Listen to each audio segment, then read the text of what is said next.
ila qulubikum wa a'malikum. Dan kita masuk ke hadis yang ke-8 dari Abu Musa, yakni Abdullah bin Qais Al-Asy'ari radhiyallahu anhu. Katanya Rasulullah sallallahu alaihi wasallam ditanya perihal seseorang yang berperang dengan tujuan menunjukkan keberanian. Ada lagi yang berperang dengan tujuan kesombongan. Ada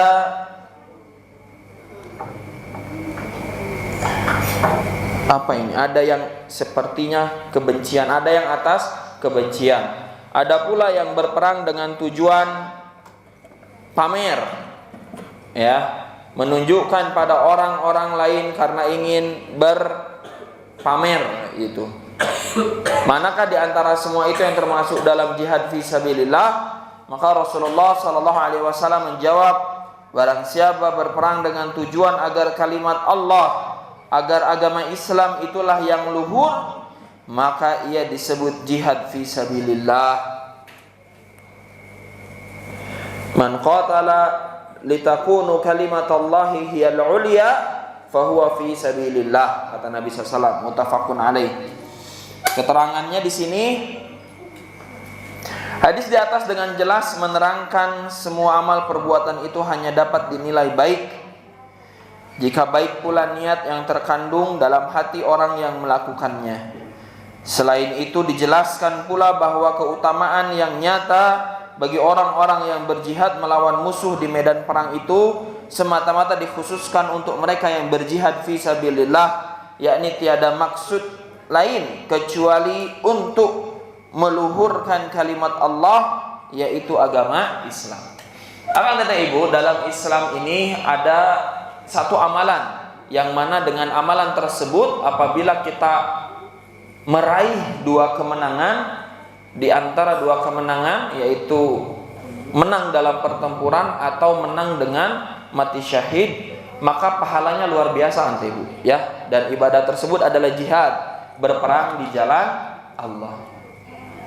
Kenapa jihad menjadi satu amalan yang luar biasa besar ganjarannya? Bayangkan kata ibu, dalam suatu hadis Nabi menyampaikan bagi siapapun yang terkena debu, bagi siapapun yang kakinya terkena debu peperangan, kakinya terkena debu peperangan, maka kaki tersebut diharamkan masuk ke dalam neraka. Artinya apa?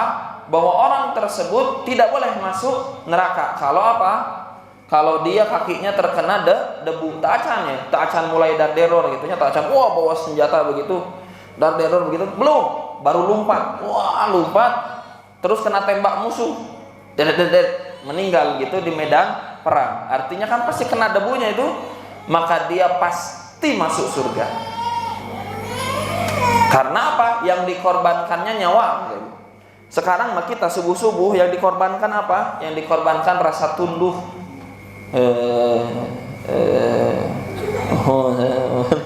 Kita hanya rasa tunduk, hanya rasa kantuk yang kita korbankan. Sedangkan kalau berjihad, yang kita korbankan itu apa? Nyawa. Bahkan saking besarnya pahala jihad, satu orang berjihad dia bisa membawa banyak anggota keluarganya masuk ke dalam surga tanpa hisab. Artinya bisa memberi syafaat pada yang lain gitu. Pahala dari berjihad. Ya, belum lagi nanti diberikan hurun ain. Ainun mardiyah. Masya Allah tuh. Hadiah-hadiah yang luar biasa di surga bagi orang-orang yang berjihad.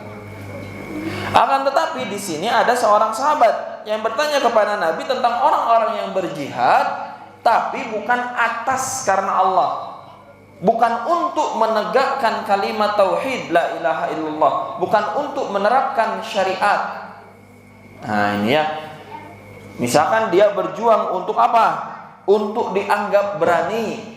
Dia berjuang untuk apa? Untuk kesombongannya. Dia berjuang untuk pamer agar dilihat orang. Maka ibadah yang besar itu menjadi tidak bernilai sama sekali. Menjadi tidak tidak bernilai. Karena sebab apa? Karena kata Nabi SAW, ketika ditanya mana di antara semua itu yang masuk jihad fisabilillah, maka Rasulullah hanya menjawab, yang berjihad fisabilillah adalah untuk menegakkan kalimat Allah, agama Islam agar menjadi yang paling tinggi. Jadi akan kata ibu, orang berjihad itu bukan hanya untuk tanah, sejengkal tanah, tidak. Bukan untuk segenggam harta, bukan. Orang berjihad itu untuk di daerah tersebut tegaknya kalimat Allah, tegaknya syariat Allah. Begitu ya. Itulah yang masuk dalam kategori jihad fi sabilillah. Tapi di luar itu semua, sekelas jihad pun, sekelas mengorbankan nyawa pun, kalau keliru niatnya, maka dia tidak mendapatkan balasan apa-apa. Ya. Betapa banyak dari amalan-amalan akhirat yang ujungnya hanya menjadi balasan dunia. Dan betapa banyak amalan-amalan dunia yang ujungnya malah mendapatkan balasan akhirat, dan semua itu disebabkan oleh niatnya. Itu ada Ibu ya, di hadis ke-8. Jadi sekalipun berjihad di jalan Allah, kalau keliru niatnya, maka dia tidak mendapatkan balasan apapun. Saking pentingnya kedudukan niat. Hadis ke-9 dari Abu Bakrah, yakni Nufai' bin Haris Ats-Tsaqafi radhiyallahu anhu, bahwasanya Nabi SAW bersabda, apabila dua orang muslim berhadap-hadapan dengan membawa masing-masing pedangnya dengan maksud ingin berbunuh-bunuhan, saling membunuh gitu kan, tapi ya, dua muslim bertikai, dua-duanya pakai senjata, pakai pedang begitu ya, saling membunuh, maka yang membunuh dan yang terbunuh itu semua masuk di dalam neraka. Kemudian Abu Bakrah itu bertanya, ini yang membunuh ya Rasulullah memang patut untuk masuk ke dalam neraka, tapi bagaimana halnya orang yang terbunuh tadi? Mengapa ia masuk neraka pula? Maka Rasulullah SAW menjawab, karena sesungguhnya orang yang terbunuh itu juga ingin sekali hendak membunuh kawannya. Muttafaqun alaih. Jadi alhamdulillah Ibu, kalau ada sesama muslim bertikai, mereka itu bertikai, sudah bertikai saja begitu ya. Kemudian mereka bertikainya bahkan sampai membawa senjata, pedang, saling membunuh, maka yang membunuh dan yang terbunuh dua-duanya apa? Dua-duanya masuk ke dalam neraka. Ketika ditanya Rasulullah itu, atuh ainu maut manya masuk neraka oge, kan dia mah terbunuh. Ya. Maka Rasulullah pun menjawab, karena yang mati pun, yang terbunuh pun sejatinya dia sudah niat untuk membunuh kawannya. Bayangkan Anda Ibu, hanya karena niat membunuh saja, akhirnya apa? Akhirnya pun masuk ke dalam neraka, bahkan sekalipun ia yang terbunuh. Jadi hati-hati perkara niat, juga dengan niat-niat yang buruk. Hati-hati ya Ibu ya, jangan sampai kita memiliki niat-niat yang buruk dalam hati kita. Karena tadi kalau niatnya buruk, maka mendapatkan apa yang diniatkannya. Kalau niatnya ingin membunuh, maka dia dapat dosanya. Dia dapat dosanya, karena meskipun terbunuh, dia mendapatkan dosa dan masuk neraka karena sebab niat ingin membunuh. Kemudian hadis ke-10 dari Abu Hurairah radhiyallahu anhu, qala Rasulullah sallallahu alaihi wasallam, salatul rajul, salatnya seorang lelaki dengan berjamaah itu melebihi salatnya di pasar atau di rumahnya secara sendirian atau munfarid dengan 20 lebih 3-9 tingkat derajatnya. Yang demikian itu ialah karena apabila seseorang itu berwudu dan memperbagus tata cara wudunya, kemudian mendatangi masjid, tidak menghendaki ke masjid itu melainkan hendak beribadah, tidak pula ada yang menggerakkan kepergiannya ke masjid itu kecuali hendak sholat, maka tidaklah ia melangkahkan kakinya selangkah kecuali ia akan dinaikkan tingkatnya sederajat, dan karena itu pula dileburlah satu kesalahan daripadanya, yakni tiap selangkah tadi sehingga ia masuk masjid. Apabila ia telah masuk ke dalam masjid, maka ia memperolehi pahala seperti dalam keadaan sholat, selama memang sholat itu yang menyebabkan ia bertahan atau tertahan di dalam masjid tadi. Juga para malaikat mendoakan untuk mendapatkan kerahmatan dari Allah pada seseorang dari engkau semua selama masih berada di tempat yang ia beribadah di situ. Para malaikat itu berkata, ya Allah, kasihanilah orang ini. Wahai Allah, ampunilah ia. Ya Allah, terimalah taubatnya. Hal yang demikian ini selama orang tersebut tidak berbuat buruk, yakni berkata-kata soal keduniaan, mengumpat orang lain, memukul dan lain-lain, dan juga selama ia tidak berhadas, yakni tidak batal wudunya. Muttafaqun alaih, dan yang tersebut di atas adalah menurut lafaznya Imam Muslim. Sabda Nabi SAW, yanhazu dengan fathahnya ya dan ha serta dengan menggunakan zai, artinya mengeluarkannya dan menggerakkannya. Akan tetapi Ibu, ini ada seseorang, siapapun di antara kita, di antara akan tetapi Ibu kita semua yang mukmin, yang muslim, keluar dari rumah untuk menuju masjid dalam rangka menunaikan ibadah sholat berjamaah. Pertama yang ia dapatkan adalah pahala yang lebih baik, derajatnya 20 lebih tinggi daripada salat sendirian.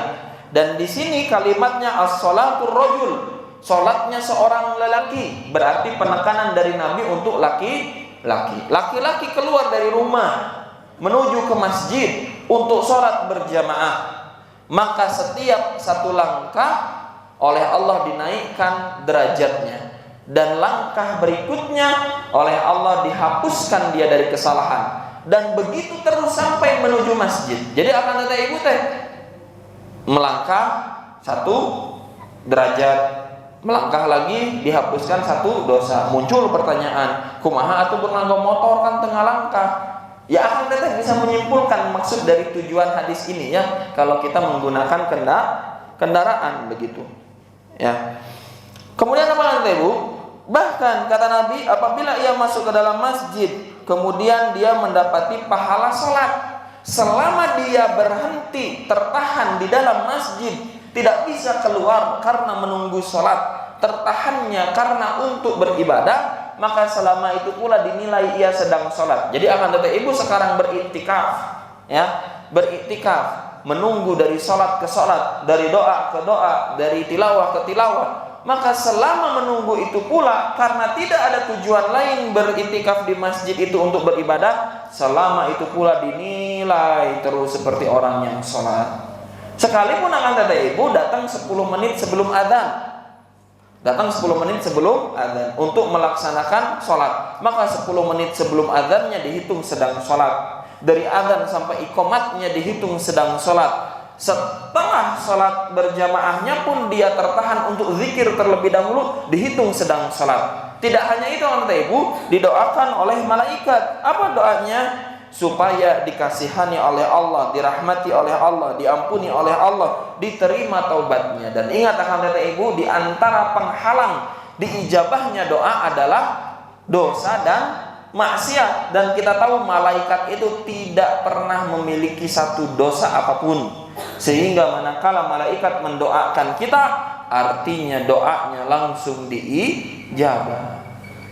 Maka beruntunglah akan kata ibu yang memahami hadis ini sejak lama, ya, bahwa orang yang datang ke masjid itu langkahnya dinaikkan satu derajat, dihapuskan satu derajat, dibaguskan dia berwuduknya, tidak ada tujuan lain selain untuk beribadah kepada Allah. Dia berdiam diri di masjid tertahan dari melakukan hal lain karena untuk sholat, maka selama dia tertahan di dalam masjid dia dinilai sedang sholat.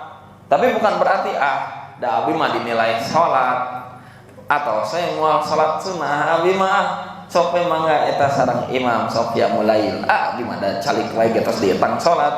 Bukan begitu kesimpulannya ya. Tapi tetap kita harus melaksanakan sholat, kan itu tujuannya kita menunggu ya, kita beritikaf, sholat, doa, tilawah, lakukan semua ibadah itu. Bahkan sampai didoakan oleh malaikat yang pasti doanya mustajab karena tidak ada penghalang doa untuk dikabulkannya doa para malaikat yang tidak memiliki dosa. Kemudian hadis ke-11 dari Abul Abbas, yaitu Abdullah bin Abbas bin Abdul Muttalib radhiyallahu anhuma, dari Rasulullah SAW dalam satu uraian yang diceritakan dari Tuhannya tabaraka wa taala. Hadis semacam ini disebut dengan hadis qudsi ya. Bersabda, sesungguhnya Allah taala itu mencatat semua kebaikan dan keburukan, kemudian menerangkan yang sedemikian itu, yakni mana-mana yang termasuk hasanah, perbuatan baik, dan mana-mana yang termasuk sayyi'ah, perbuatan buruk. Maka barang siapa yang berkehendak mengerjakan kebaikan kemudian tidak jadi melakukannya, maka dicatatlah oleh Allah yang Maha Suci dan Maha Tinggi sebagai satu kebaikan yang sempurna di sisinya. Dan barang siapa berkehendak mengerjakan kebaikan itu kemudian jadi melakukannya, maka dicatatlah oleh Allah sebagai 10 kebaikan di sisinya, sampai menjadi 700 kali lipat, bahkan dapat sampai menjadi berganda-ganda yang amat banyak sekali. Selanjutnya, barang siapa yang berkehendak mengerjakan keburukan kemudian tidak jadi melakukannya, maka dicatatlah oleh Allah Ta'ala sebagai satu kebaikan yang sempurna di sisinya. Dan barang siapa yang berkehendak mengerjakan keburukan itu kemudian jadi melakukannya, maka dicatatlah oleh Allah Ta'ala sebagai satu keburukan saja di sisinya. Allahu Akbar. Allah kata ibu, dari hadis ini kita bisa pahami bahwa kalau kita punya niat baik kemudian kita tidak jadi melakukannya karena tertahan, karena ada uzur, karena terhalang, maka oleh Allah dicatatlah niat kita itu sebagai satu kebaikan yang sempurna. Tapi manakala niat kita berbuat baik kemudian kita mengamalkannya, melakukannya, maka oleh Allah dicatat 10 bahkan sampai 700 kali lipat, bahkan sampai berlipat-lipat. Ini seperti halnya hadis ataupun dalil-dalil tentang sedekah. Sedekah itu umum makanya termasuk amal soleh juga, dimana kalau kita bersedekah di jalan Allah maka Allah balas dengan 10 kali lipat. Atau mungkin di Quran, di ayat di Quran yang bunyinya Mathalul ladzina yunfiquna amwalahum fi sabilillah kamathali habbatin ambatat sab'a sanabil fi kulli sumbulatin mi'atu habbah. Ya, siapa yang menginfakkan hartanya di jalan Allah seperti menanam satu benih.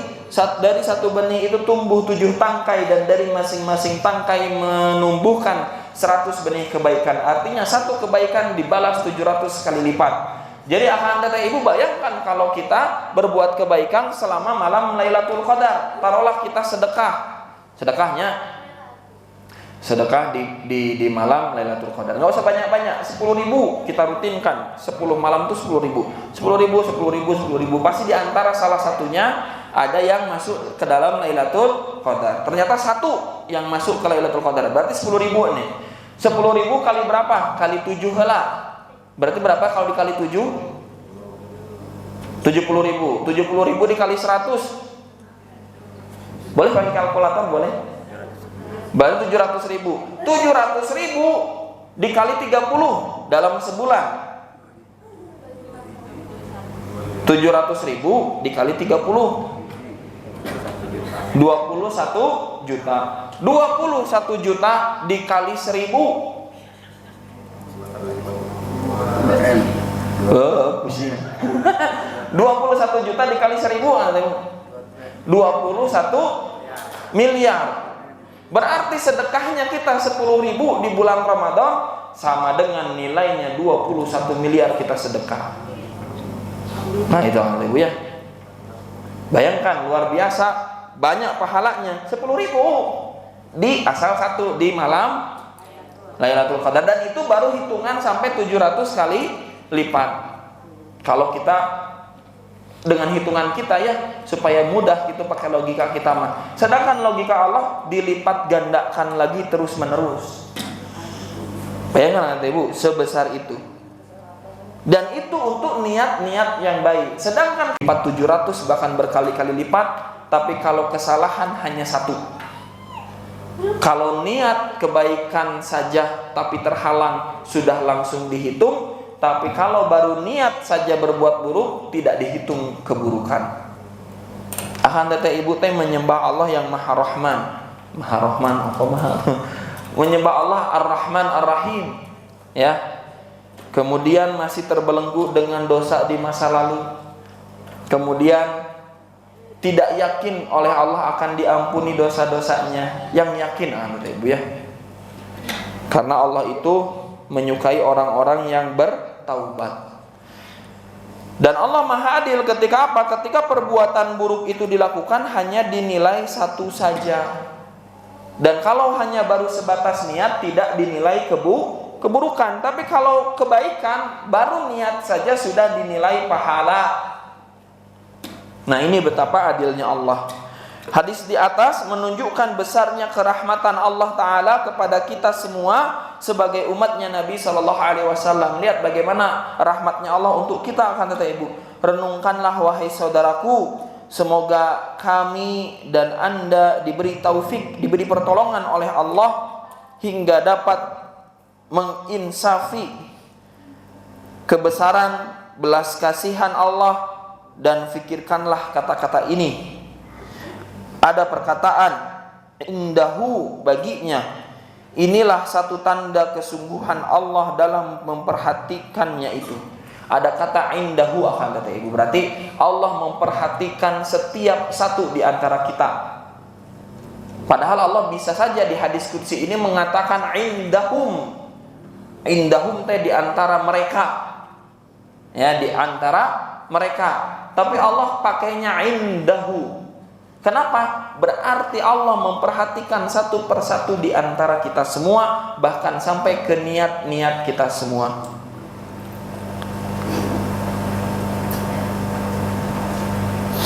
Juga ada perkataan kamilah atau sempurna. Ini adalah untuk mengukuhkan, artinya dan sangat perhatian padanya. Ya, jadi dari tadi ada tanda indahu, ada kalimat indahu di hadis tersebut ya, baginya gitu ya.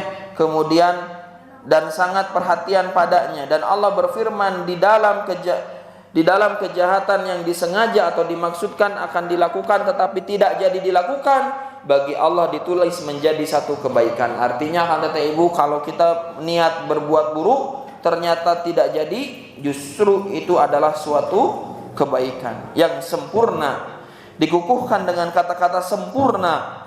Dan kalau jadi dilakukan ditulis oleh Allah satu kejahatan saja, dikukuhkan dengan kata-kata saja tanpa sempurna untuk menunjukkan kesedikitannya, dan tidak dikukuhkan dengan kata-kata sempurna. Maka bagi Allah segenap puji dan karunia, Maha Suci Allah, tidak dapat kita menghitung pujian atasnya. Dan dengan Allah jualah adanya pertolongan. Ya, kata Ibu, Allahu Akbar ya. Luar biasa dengan hadis ini perkara niat. Ternyata dari niat saja bisa mendapatkan balasan yang luar biasa banyaknya. Dan dengan niat buruk yang tidak jadi kita lakukan oleh Allah pun dibalas dengan kebaikan. Maka perhatikan sekali lagi di mana niat kita dalam beribadah, di mana kita memaksimalkan 10 hari terakhir, 10 malam terakhir di bulan Ramadan. Yang paling harus kita perhatikan adalah niat-niat kita. Itu saja untuk subuh kali ini. Yang kata Ibu, kita lanjutkan hadis ke-12 yang paling panjang, insyaallah di subuh besok. Kata Ibu, yang besok, yang nanti malam tidak ikut itikaf, boleh subuhnya untuk ikut tetap kajian.